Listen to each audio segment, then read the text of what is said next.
Mes chers frères et sœurs, mes chers amis, voilà, nous nous retrouvons pour le 26 et c'est exceptionnel que nous fassions un commentaire le 26 août. Toutes les années précédentes, on était en vacances. Alors merci Seigneur pour cette fois-ci. Merci à Yann aussi qui a accepté pendant ses vacances d'être au poste. Voilà. Donc hier, j'ai eu la grâce d'être avec la voyante Maria dans sa chapelle pour l'apparition. Et donc je vais vous lire le très beau message que la Vierge nous a donné. Et vous allez bien l'écouter en changeant le mot « chers enfants » avec votre propre prénom, puisque vous savez, la Vierge s'adresse toujours à chacun de nous en particulier. Écoutez bien. Chers enfants, Dieu me permet d'être avec vous et de vous conduire sur le chemin de la paix. Ainsi, par votre paix personnelle, vous construisez la paix dans le monde. Je suis avec vous et j'intercède pour vous auprès de mon Fils Jésus, pour qu'il vous donne une foi forte et l'espérance en un avenir meilleur que je désire construire avec vous. Vous, soyez courageux et n'ayez pas peur, car Dieu est avec vous. Merci d'avoir répondu à mon appel. C'est court, mais c'est du concentré. C'est du concentré. On va essayer de réfléchir un petit peu sur ce que la Sainte Vierge nous dit. Vous savez que vous voyez bien que le thème central, c'est la paix. Et alors, Dieu me permet d'être avec vous. Vous savez que Marie a le désir d'être avec nous. Elle a toujours dit « Je suis heureuse d'être avec vous, de vous voir en si grand nombre, chers enfants ». Donc elle est heureuse d'être au milieu de ses enfants. Et le Seigneur l'envoie. C'est Jésus qui l'a envoyé ici à Medjugorje. C'était pas prévu qu'elle reste si longtemps. Elle l'a fait comprendre plusieurs fois. Mais par miséricorde, eh bien, pour qu'il y ait plus de gens sauvés, qui trouvent la foi, eh bien, elle a prolongé les apparitions. Bien sûr, Jésus lui permet de prolonger encore les apparitions. Combien de temps elles vont durer, je ne sais pas, et c'est pas la peine de réfléchir sur le temps qu'elles vont durer parce que on ne sait pas. Je signale aussi que personne ne connaît les secrets si ce n'est les voyants eux-mêmes, et tous ceux qui prétendent sur Internet avoir eu la révélation des secrets, c'est faux, c'est faux. Bon, on le sait. Alors, Dieu me permet d'être avec vous. Je l'ai ajouté encore. Et de vous conduire sur le chemin de la paix. Alors, un jour, elle a dit, mon fils Jésus écoute toujours sa mère. Et donc, Marie est un petit peu, je dirais, notre avocate. Elle est la médiatrice entre les hommes et lui, notre avocate qui nous défend, qui parle de nous. Elle dit toujours du bien, la Vierge Marie. Et elle voit le bien que chacun fait. Et elle intercède pour nous. Alors, elle nous dit qu'elle veut nous conduire sur le chemin de la paix. En fait, comme c'est la mère du Créateur, elle connaît le plan de salut pour chacun de nous. Vous savez que beaucoup de gens aujourd'hui sont dans l'incertitude quant à l'avenir. En fait, on ne sait pas très bien ce qui se passera demain. On est un peu tous au même régime, on ne sait pas trop ce qui se passera demain. Et ça nous invite à faire comme elle a toujours fait au jour le jour, de vivre au jour le jour avec la grâce de aujourd'hui. Donc elle veut nous conduire sur le chemin de la paix. Et elle connaît le plan pour chacun, donc quand on s'abandonne à elle, quand on la prend par la main pour simplement vivre ses messages, faire ce qu'elle nous dit, eh bien, on a la paix. Elle est venue comme reine de la paix, comme mère de la paix, et c'est pas pour rien. Combien de fois on perd la paix et on l'invoque et on retrouve la paix. Alors, elle a ensuite une formule, je crois que c'est la première fois qu'elle dit ça, ainsi par votre paix personnelle. Votre paix personnelle. Autrement dit, la paix que chacun de nous a dans son cœur. Elle a dit aussi, chers enfants, priez car Satan veut voler, veut vous ravir le peu de paix que vous avez dans votre cœur. Donc elle nous parle là de notre paix personnelle. Et j'allais dire, c'est le début de tout. Un jour, c'était donc pendant la guerre du Golfe, Witzka m'a donné ce message qui, je pense, n'existe pas dans les petits livrets parce que quelquefois, ils reçoivent des messages comme ça qu'ils partagent avec les les pèlerins. Alors, elle a dit ça. Chers enfants, quand une guerre éclate quelque part, c'est parce que d'abord il y avait la guerre dans votre propre cœur. Et cette guerre dans votre cœur passe à l'extérieur. Mais si vous faites la paix dans votre cœur, alors la paix extérieure s'arrêtera. Vous voyez que la paix personnelle, c'est très très important. C'est le b.a.-ba, c'est le début. C'est le début de la paix dans le monde. Alors, j'aimerais bien d'abord préciser le sens du mot paix dans la Bible. Alors, beaucoup se disent, ah oui, ça va, on a de l'argent, on a une maison, on a du travail, on a la santé, la famille va bien, on est dans la paix. Non, c'est pas ça la paix. Ça, c'est la tranquillité. C'est bien, c'est valable, mais c'est pas la paix. C'est pas le shalom. C'est pas ça que Jésus nous a donné, même s'il nous bénit là-dedans. C'est pas ça. Jésus nous a donné la vraie paix, le shalom. Et qu'est-ce que c'est que le shalom? Tenez, je regardais, j'ai un verre ici. Ce verre est plein. Je ne sais pas si vous le voyez, ce verre est plein. Donc on peut dire que, c'est une image bien sûr, ce verre a le shalom, il est rempli. Si je vide ce verre, il va être vide, il n'aura plus le shalom, il sera vide. Vous voyez, le contraire de la paix, c'est le vide. C'est pas la guerre. C'est sûr que la guerre, c'est sûr que le vide engendre la guerre. Mais avoir la paix, c'est être comblé de la présence de Dieu. C'est d'avoir le cœur rempli, un cœur qui n'a pas de vide, qui n'a pas de trou, qui n'a pas d'absence. Vous voyez, c'est ça le shalom, avoir un cœur qui est complètement comblé. C'est le cœur de Marie, évidemment, et le cœur de tant de saints, et même des gens que je connais ici, à Medjugorje, on voit qu'ils ont un cœur comblé de la paix de Dieu. Alors, comment on va faire? Comment on va faire pour acquérir cette paix personnelle? Je voudrais faire une comparaison avec une image que Thérèse d'Avila chérissait beaucoup, c'est-à-dire que l'âme est comme un château. Et dans ce château, il y a des différentes pièces. Il y a beaucoup de pièces en fait. Et on va imaginer que Jésus passe devant ce château après sa résurrection. C'est qu'après sa résurrection, il a été trouver les disciples, les apôtres, il est apparu sans que la porte soit ouverte, et il a dit « Paix à vous, shalom alechem, paix sur vous ». Et il l'a dit à plusieurs fois, c'était le grand cadeau, le fruit de la passion, de la mort et de la résurrection du Christ, le shalom. Et il avait lutté jusqu'à la mort pour que nous ayons la paix. Et il a réussi. Et il est trop content, après sa résurrection, de pouvoir nous donner ce cadeau de la paix, qui lui a coûté la vie, qui lui a coûté l'agonie, qui lui a coûté tant de souffrances, et indicibles. Il est trop content de nous faire ce cadeau. Il a réussi. Il a rempli sa mission de sauver le monde. Alors cette paix, il faut la chérir.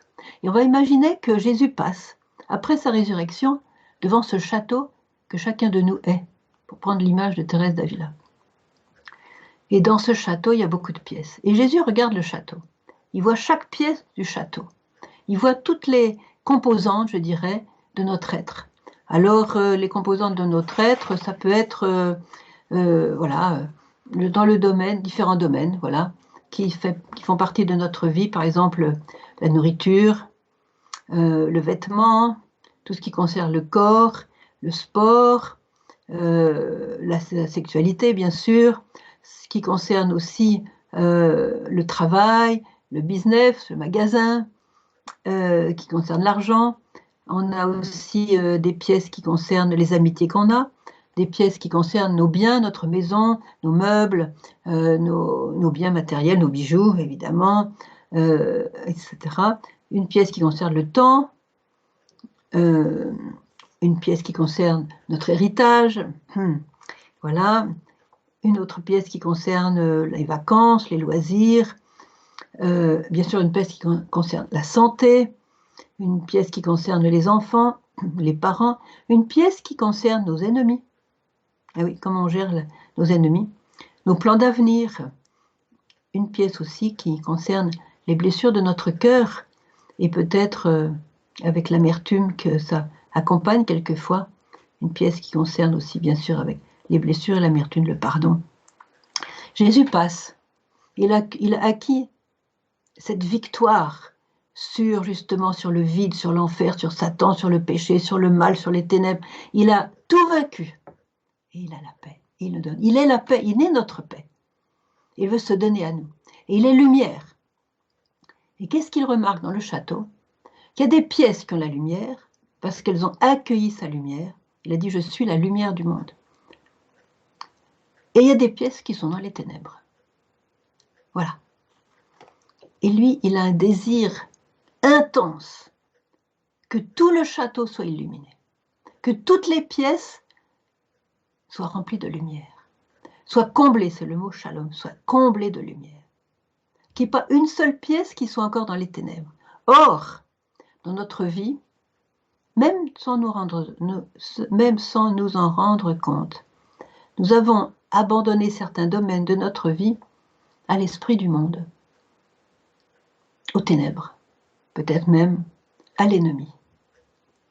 Et donc ça, c'est dans les ténèbres.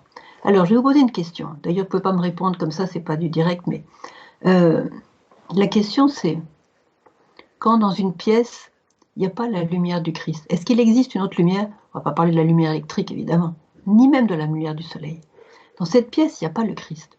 Est-ce qu'il y a la lumière dans cette pièce? Non. S'il n'y a pas la lumière, il y a quoi? Il y a les ténèbres. Et quand une pièce est dans les ténèbres, surtout pendant longtemps, qu'est-ce qui se passe? Il y a des rats, il y a des araignées, des toiles d'araignées, ça sent mauvais. Il y a, bon, je ne vais pas nommer tous les insectes qui peuvent s'infiltrer là-dedans, mais c'est horrible, c'est horrible.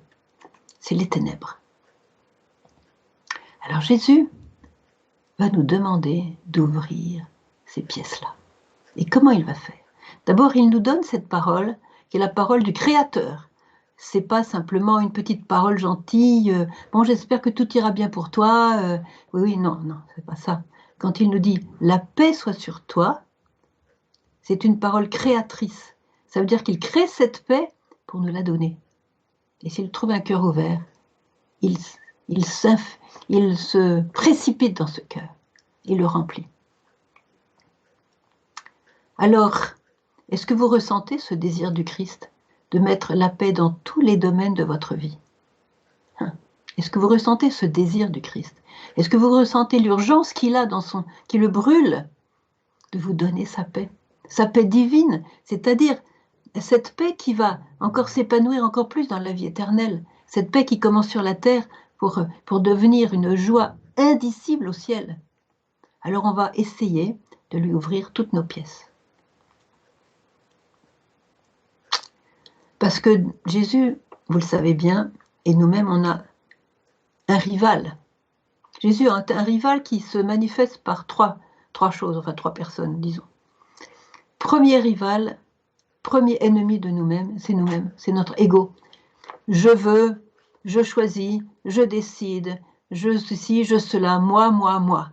Le moi, c'est le premier ennemi qu'on a. Et celui qui fait le plus de dégâts. Parce que là où il y a le moi, justement, regardez cette petite sainte là que nous fêtons aujourd'hui, Mariam de Bethléem, elle disait, là où il y a le moi, il n'y a pas Dieu. Et là où il y a Dieu, il n'y a pas le moi. Donc déjà, c'est le moi qui va prendre un coup, il faut l'abandonner, il faut s'ouvrir à la volonté de Dieu. Donc le premier rival qui s'oppose à Dieu, c'est mon ego. Deuxième ennemi, vous allez être surpris, c'est pas Satan. Satan, lui, il est en vacances quand on fonctionne avec le ego. Il est en vacances, il n'y a pas besoin de se donner du mal, c'est le ego qui fait tout le travail. Donc le deuxième ennemi, c'est le monde, l'esprit du monde, ce que dit le monde. Je me souviens d'une parole de Marie, quand elle a commencé à parler aux voyants de Medjugorje, elle a dit « N'écoutez pas les autres. N'écoutez pas les autres. » Ça ne veut pas dire qu'il ne faut pas être à l'écoute avec son cœur, mais ça veut dire ne prenez pas les idées qui circulent dans le monde. Vos maisons vont être remplies de gens qui viennent de l'extérieur. Non, restez dans le recueillement. Restez dans la présence de Dieu dans vos cœurs. Restez dans la prière. Il ne faut pas se disperser à écouter ce que dit le monde. Alors, je ne parle pas des médias. J'ai déjà fait ma crise à propos de ça une fois, c'est pas la peine de répéter. Les médias qui nous serinent des mensonges, voilà, qui sont vendus à Satan, ça c'est sûr. Et donc, voilà. Donc le monde, il ne faut pas écouter le monde, ce que dit le monde. Et le troisième ennemi, c'est Satan. Donc lui, c'est un esprit, l'esprit du mal, qui veut, comme je l'ai dit tout à l'heure, comme la Vierge l'a dit, nous ravir le peu de paix que nous avons. Et donc, tout ça, ça nous donne les ténèbres dans le château. Alors, il y a des châteaux qui sont plus ou moins éclairés, plus ou moins, il y a plus de pièces qui sont dans la lumière, ou plus de pièces qui sont dans les ténèbres. Chacun va voir un petit peu avec lui-même. Mais je vais vous donner, par exemple, le travail. La pièce qui concerne le travail, disons le business, par exemple. Vous voyez, le magasin, voilà. J'ai un magasin de chaussures, par exemple. Alors, est-ce que mon travail est orienté dans l'Esprit de Dieu? Est-ce que quand je travaille, je confie mon travail au Seigneur? Ou est-ce que je lui dis, Seigneur, écoute, en ce qui concerne mon magasin, excuse-moi, mais tu n'as rien à voir là-dedans. C'est moi qui m'en occupe. C'est mon gagne-pain, ce sont mes chaussures, je les vends, je fais de mon mieux, j'essaye de faire de la publicité, j'ai fait la vitrine, tout ça. Je ne vois pas en quoi, toi, tu es concerné. Voilà, ben c'est une pièce qui est dans les ténèbres. Jésus n'a pas été invité dans cette pièce. Il n'a pas été invité à travailler avec vous. Le grand modèle du travailleur, c'est Saint Joseph. Il travaillait toujours sous le regard du Père. Il travaillait sous le regard du Père. Évidemment, il y avait la présence de Jésus et de Marie. Voilà.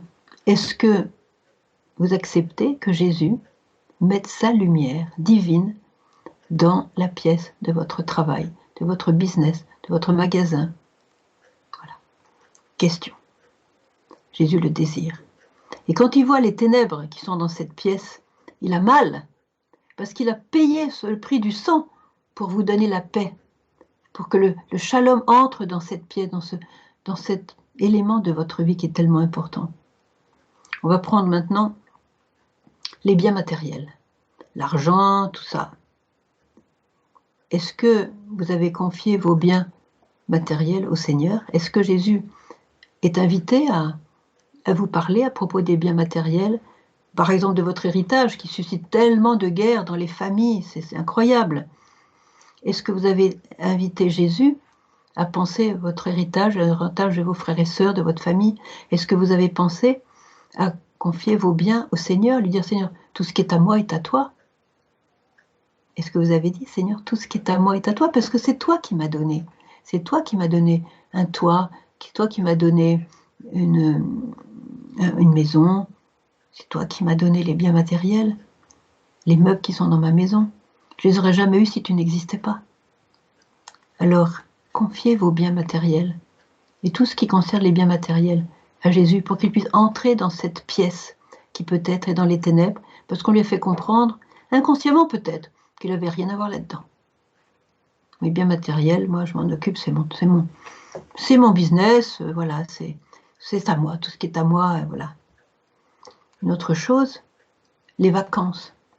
Quand vous choisissez votre lieu de vacances, la manière d'aller prendre vos vacances, même si vous n'allez pas très loin de chez vous, parce que maintenant c'est un peu plus difficile de se déplacer, les loisirs, voilà. Est-ce que vous avez invité Jésus à vous inspirer pour le lieu de vos vacances, pour le mode que vous allez choisir pour vos vacances? Est-ce que vous avez essayé de trouver un lieu? Vous pouvez aller à la messe le dimanche. Est-ce que vous avez mis Jésus à la première place dans vos vacances, dans vos loisirs? Peut-être que cette pièce est dans les ténèbres. Le Seigneur nous a demandé de nous reposer, mais de nous reposer avec lui, pas sans lui. En plus, c'est lui notre repos. Voyez, une autre pièce de la maison, ça peut être la santé.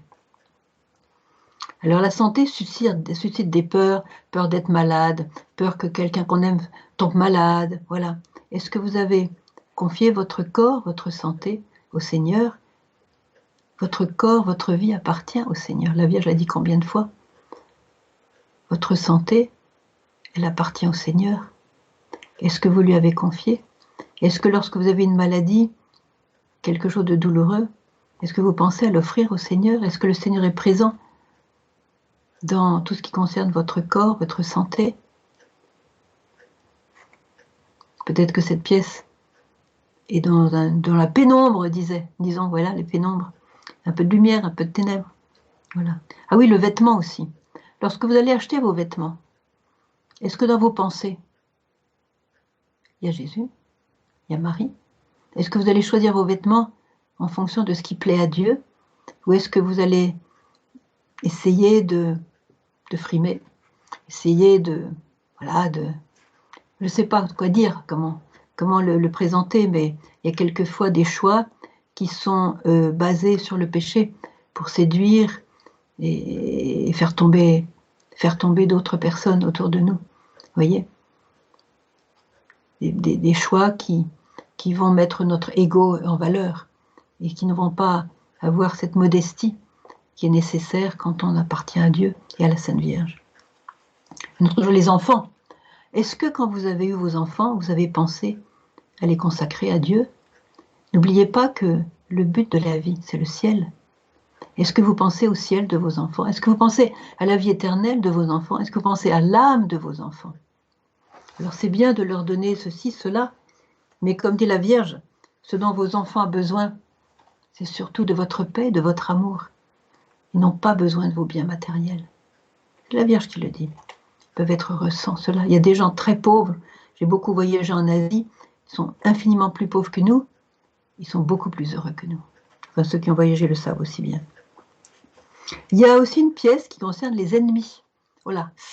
Alors là, c'est un peu noir. C'est un peu noir. Il y a des ennemis à qui on n'a pas pardonné. Et il y a de l'amertume. Et là, c'est très, très ténébreux. Alors ça, Jésus voudrait mettre sa lumière en priorité et nous inviter au pardon, à la confession, à la réconciliation, à prier pour nos ennemis. Priez, comme il dit lui-même dans l'Évangile, priez pour aimer vos ennemis, priez pour ceux qui vous font du mal. Faites du bien à ceux qui vous font du mal. Bénissez ceux qui vous maudissent. Ça, c'est la pièce des ennemis. Et là, il faut vraiment qu'elle passe dans la lumière.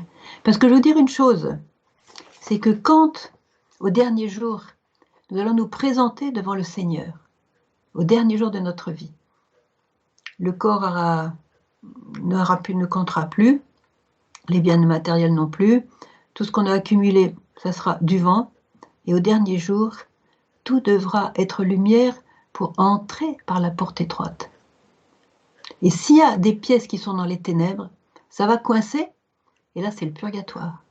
Et comme je l'ai souvent dit, et comme le disent les mystiques, les souffrances, la plus petite souffrance du purgatoire fait plus mal et plus douloureuse que la plus grande souffrance sur la terre. Je vous déconseille complètement d'aller au purgatoire. Alors c'est maintenant qu'on va laisser Jésus rentrer dans ces pièces qui sont encore dans les ténèbres. J'ai pas fait le tour du château, attention encore. Hein. Oui, il y a bien sûr les plans d'avenir. Alors Seigneur, voilà, tu vois, j'ai le projet de faire ceci. Par exemple, j'ai le projet de me marier. Ou j'ai le projet d'être avec telle personne sans mariage. Alors là, ça va pas. Il faut que le Seigneur nous inspire quoi choisir pour l'avenir. Que ce soit un travail, que ce soit un conjoint, que ce soit dans quelle école je vais mettre mes enfants, dans quelle voiture je vais choisir.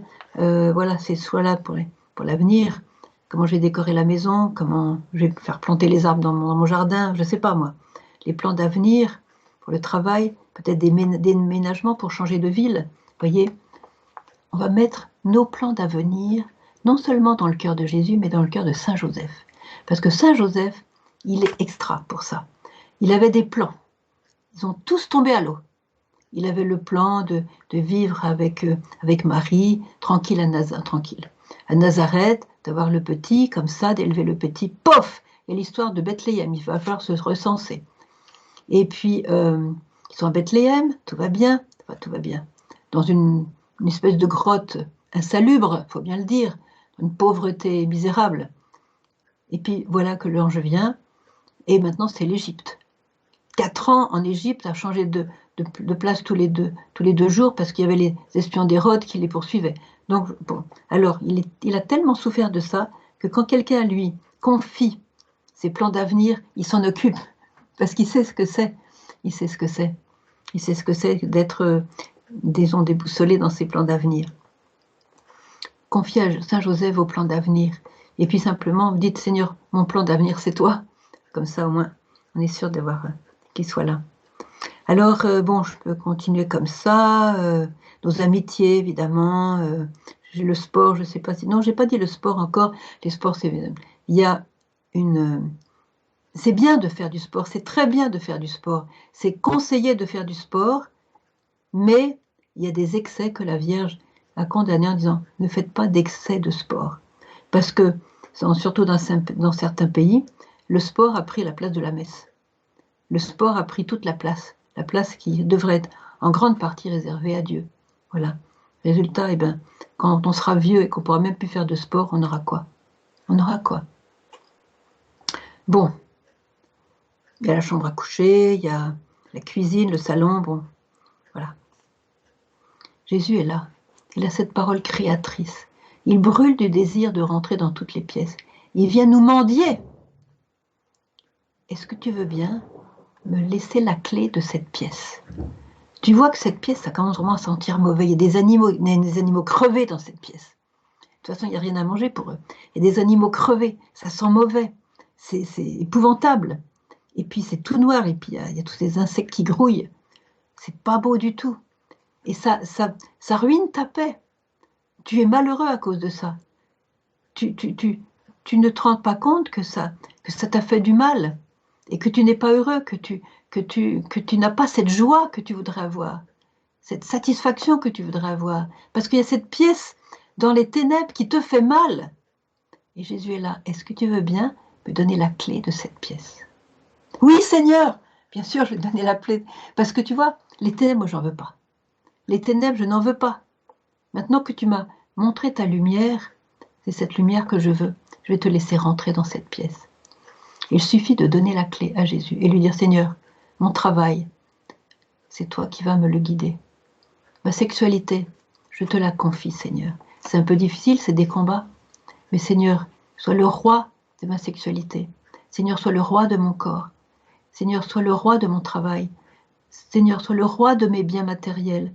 Seigneur, sois le roi de mes vacances. Sois le roi de mes enfants, de mes parents, de mes amitiés. Et puis là où il y a des blessures dans mon cœur, Seigneur, là où il y a cette pièce parce que j'ai été blessée, on m'a fait du mal, il y a l'amertume. Cette pièce est remplie d'amertume. Ça me poursuit même la nuit, j'ai des cauchemars, et puis j'y pense tout le temps, et puis quelquefois ça m'obsède. Cette personne qui m'a fait du mal. Oh Jésus, s'il te plaît, prends cette clé et entre dans cette pièce. Entre, pour que j'aie la force de me réconcilier, que j'ai plus la force de pardonner. Parce que tu vois cette pièce, Seigneur, ça me ruine la vie. Ça me ruine la vie. Alors, sois le maître de cette pièce. Rentre, mets ta lumière dans cette pièce, Seigneur. Il va rentrer. Et en un mot, les ténèbres vont se dissiper. Il y aura la lumière du Christ dans cette pièce. Et vous allez respirer autrement. Vous allez marcher autrement.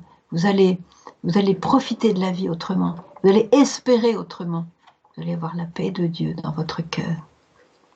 Jésus nous dit, laisse-moi entrer là. Laisse-moi entrer là. Allez, donne-moi la clé. Laisse-moi envahir de ma lumière tout ton château. Jésus a trop soif de donner sa lumière. Vous savez, on peut s'habituer, j'allais dire comme les grenouilles, on peut s'habituer à patauger dans les ténèbres. On peut s'habituer à stagner dans les ténèbres. Il y a des gens comme ça. Ils pataugent dans les ténèbres. Ils sont habitués aux ténèbres. Et puis ils n'ont même pas de... Voilà, ça c'est terrible. Et Jésus est là, dans sa miséricorde, dans ce feu d'amour. Et il dit à cette personne, allez, tu es faite pour la lumière. Tu n'es pas faite pour les ténèbres. Tu es faite pour me ressembler, moi qui suis lumière. Je suis la lumière du monde. Accueille-moi là où il y a les ténèbres. Je vais changer ta vie.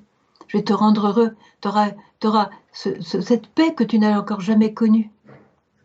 Et laisse-moi combattre tes ennemis, parce que je les ai vaincus à la croix. Vous savez, Jésus, on invite Jésus à avoir la paix. Quelquefois on dit, allez, Seigneur, donne-nous la paix, donne-nous la paix, donne-nous la paix. Mais Jésus n'est pas comme un bouton électrique. Il ne suffit pas d'appuyer sur le bouton et Seigneur, donne-moi la paix, et pof, ça vient. Non, il y a un travail à faire de notre part. Il faut le laisser rentrer. Dire, Seigneur, je t'accueille. Alors, là, je me suis un petit peu éloignée. Je me suis un tout petit peu éloignée parce que j'ai fait un commentaire de la deuxième phrase du message. Bon, ben voilà. Alors la Vierge, après, vous avez compris maintenant, on va demander au Seigneur de nous combler de sa paix, c'est-à-dire de sa présence trinitaire, Père, Fils et Saint-Esprit. Nous allons laisser cette parole couler dans notre cœur, lui qui nous dit aujourd'hui, ce soir, qui nous dit Shalom Aleichem, paix sur toi. Comme il a dit aux apôtres, ils étaient tellement heureux de le voir, tellement, ça a changé leur vie. Ils le croyaient mort, il est vivant. Peut-être que vous l'avez considéré comme mort, comme absent. Maintenant, il est vivant. Il va rentrer chez vous. Il faudra que tout le château soit dans la lumière. Et la Vierge nous dit ensuite, vous construisez la paix.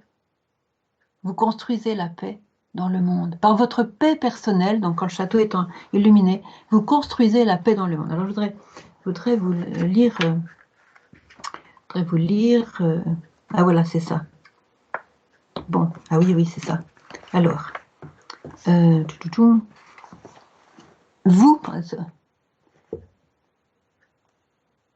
vous, c'est qui vous? Et vous, soyez courageux. Vous construisez la paix dans le monde. Alors, je sais que beaucoup d'entre vous sont en train de perdre l'espérance parce qu'ils voient autour d'eux souffrance, douleur, jalousie et envie. Mais je suis votre mère, je suis dans le royaume. Je suis aussi avec vous. Mon fils m'envoie à nouveau vous aider. C'est pourquoi ne perdez pas espoir. Suivez-le plutôt, car la victoire de mon cœur est dans le nom de Dieu, mon fils bien-aimé, mon fils qui pense à vous. Il est la vie du monde. Voilà, ça c'est le petit reste qui reste fidèle au Seigneur. Et elle nous dit dans un autre message, tous ensemble, ceux qui ont choisi la paix, tous ensemble, aux côtés de mon fils, vous pouvez tout changer et guérir le monde.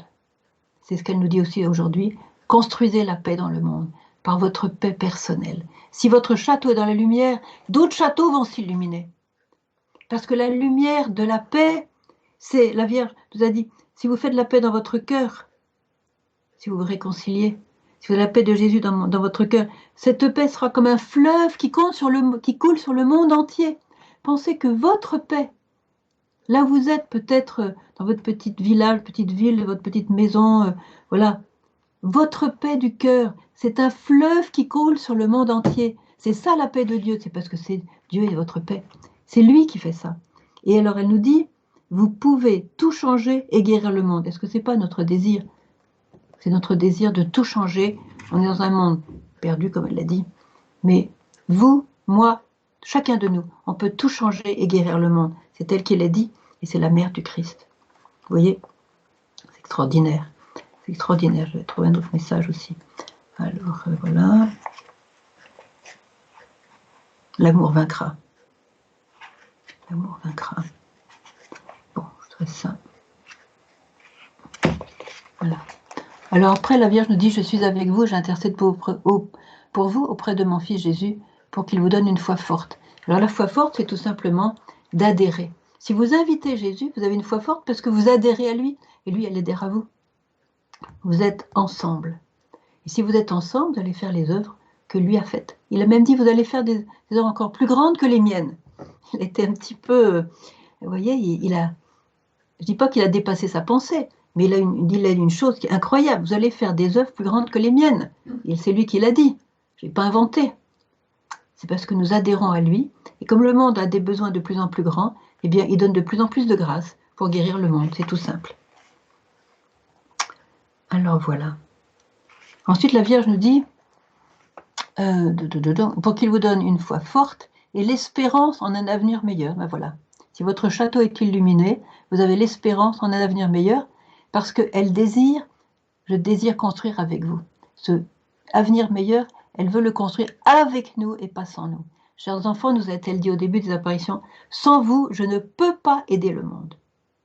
Et elle nous a dit aussi, je ne peux pas vous aider, chers enfants, si vous ne vivez pas les commandements de Dieu, si vous ne vivez pas la confession, la messe, si vous ne vivez pas les commandements de Dieu. Là, on adhère au Christ, et il y a sa lumière qui vient chez nous. Et vous savez, il a un tel désir de mettre sa lumière qu'à mon avis, le plus petit oui, il va s'engouffrer. On n'est pas le curé d'Ars, on n'est pas Padre Pio, on n'est pas Sœur Faustine, non. On n'est pas, en tout cas pas encore. Mais le plus petit oui, le plus humble oui, ça lui suffit. Jésus est un pauvre. Et un petit oui lui suffit pour s'engouffrer. C'est comme la petite pièce de l'aveugle là, dans le temple. Il était tellement content, c'était une petite pièce qui valait presque rien. Mais il était tellement content, c'était plus pour lui que toutes les richesses que les riches ont mis dans le trésor du temple. C'est ce petit oui que Marie nous invite à donner ce soir pour qu'il rentre là où sont les ténèbres et qu'il mette sa lumière. Alors, après elle nous dit, vous soyez courageux. Alors ce vous, c'est ce petit reste qui accepte d'adhérer au Christ, adhérer à la Vierge, de vivre ses messages. Soyez courageux, parce qu'elle nous a dit carrément, votre combat est difficile, va l'être encore plus, donc c'est moins clair. Alors, grâce à Jésus qui est dans notre cœur, c'est lui qui va combattre pour nous. Quand elle nous dit, je suis avec vous, et Jésus nous dit, voilà, je suis avec vous, ça veut dire c'est lui qui combat pour nous. Il s'est pris tous les coups. Sur la croix, il s'est pris tous les coups. Heureusement qu'on l'a, c'est notre sauveur. Alors soyez courageux et suivez le Christ. Alors, il nous dit, n'ayez pas peur. Combien de fois il nous a dit, n'ayez pas peur. Alors, je veux dire ce qu'elle a dit un jour. Aimez et n'ayez pas peur, mes enfants. Il n'y a pas de peur dans l'amour. Si vos cœurs sont ouverts au Père, et s'ils sont pleins d'amour pour lui, pourquoi donc avoir peur de ce qui vient? Ont peur ceux qui n'aiment pas, car ils attendent des châtiments. Pourquoi avoir peur de ce qui vient? Il n'y a pas de peur dans l'amour. Comme dit saint Paul, l'amour bannit la crainte. C'est comme ça. Alors n'ayez pas peur. Vous savez, la peur, ça vide le cœur. C'est pour ça qu'on a le cœur vide. C'est pour ça qu'il y a des ténèbres. Là, il y a le vide, il n'y a pas la lumière, il y a les ténèbres. Donc, la peur vide votre cœur. Et quand il y a la peur, il n'y a plus le shalom. Parce que le shalom, c'est la plénitude.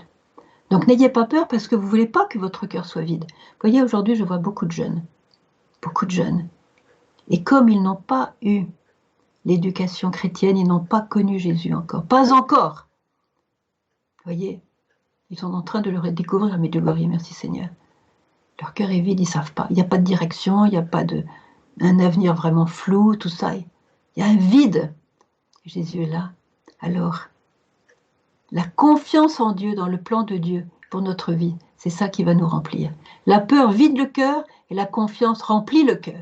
Je répète, la peur vide le cœur et la confiance remplit le cœur. Parce que quand on a confiance, on invite Jésus, on invite la lumière et il vient. Encore une fois, un petit oui. On va commencer ce soir par un petit oui. Peut-être un peu timide. On dit, mais qu'est-ce qu'elle raconte cette sœur-là? Elle a peut-être raison. Parce que tout ce que je vous dis, c'est dans la Bible. Je ne l'ai pas inventé, c'est dans les messages et dans la Bible. Je ne l'ai pas inventé. Qui suis-je pour inventer tout ce que je vous raconte? Mais je sais par expérience que quand le cœur est vide, c'est l'horreur. Quand le cœur est rempli, c'est le bonheur. Voilà. Et même quand il y a des maladies, même quand il y a des souffrances, ça n'empêche pas la paix de Dieu d'être en nous. Combien ont souffert avec Jésus? Pas sans Jésus. Quand on souffre, il y a une maladie, il y a peut-être le virus, il y a peut-être je ne sais pas quoi, un cancer, il y a peut-être... Mais avec Jésus, tout change. Parce que Jésus est notre bonheur, notre joie, notre paix. Invitez Jésus et vous n'aurez plus peur. Et plus on a peur, plus on attire les malheurs. Ça, c'est la Vierge l'a dit aussi. Voilà. Jésus a obtenu votre paix par sa torture, par sa passion, par sa mort sur la croix et par sa résurrection. Il a payé cher votre paix. Alors maintenant, il veut simplement s'engouffrer dans votre cœur pour le remplir et que votre cœur soit débordant, comme le cœur de Marie est débordant d'amour. Et Marie, ah oui, il y a un truc que je voudrais vous dire. Alors attendez, j'espère que je vais le trouver. Ah oui, alors je vais terminer par ce très très beau message. Alors voilà. Suivez mon exemple. Priez pour obtenir la force de la foi. Ayez confiance en l'amour du Père Céleste. C'est lui qui a fait le plan de votre vie. Et c'est un beau plan pour tout le monde. Le Père Céleste, le Créateur, n'a raté personne. Il n'a pas fait de raté. Il n'a que réussi. Toutes nos vies sont des beautés, des réussites de la création. Alors, Alisola, ayez confiance en l'amour du Père Céleste.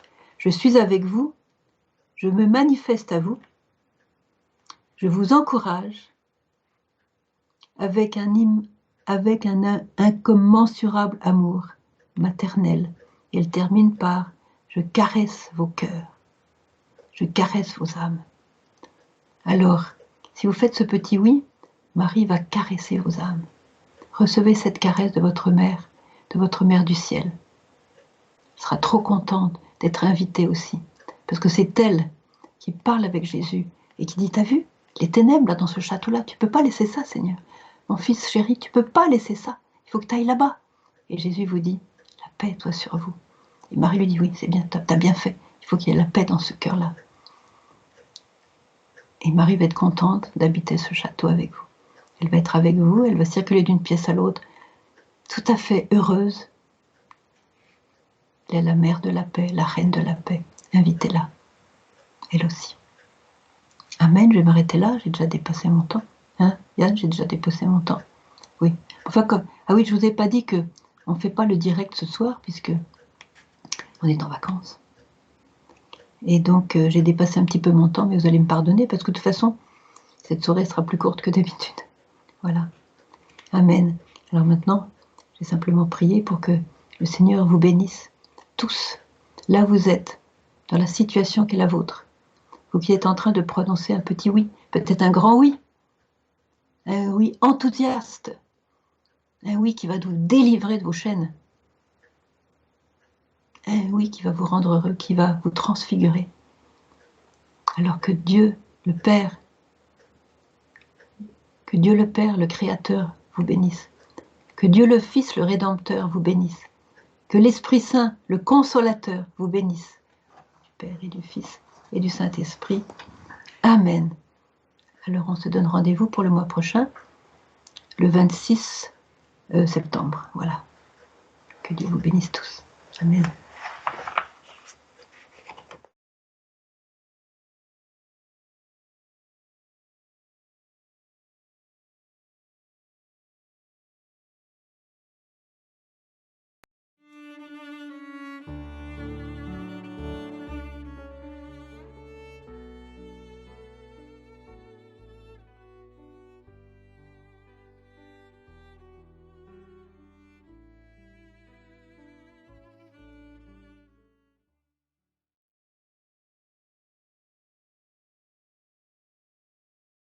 Ça va aller ?